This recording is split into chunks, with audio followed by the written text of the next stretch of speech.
नमस्कार मंडळी, आणि किती पंजरी या यूट्यूब चॅनलमध्ये स्वागत करत आहे. आज आपण जाणार आहोत कुर्ले पकडण्यासाठी. झालो आज आम्ही आमच्या गावात हिरवीमध्ये आलो आहोत. बघू शकता बाहेर आता पाऊस सुरू झाला आहे. दाखवतो तर आम्ही पण निघणार आहोत. पिशवी तयार आहे, बघू शकता. पाऊस पण सुरू झालेला आहे. आम्ही जाणार आहोत कुर्ले पकडण्यासाठी. आज आमच्याकडे हत्यार आहे, हे भाताचं पण तो आज आम्ही घेऊन जाणार आहोत कुर्ल्यासाठी.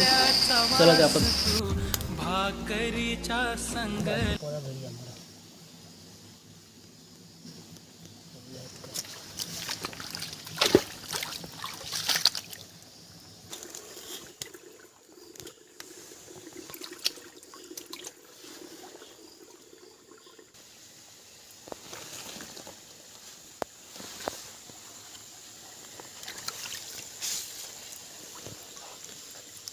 मोठी कुर्ली गावलेली बघा.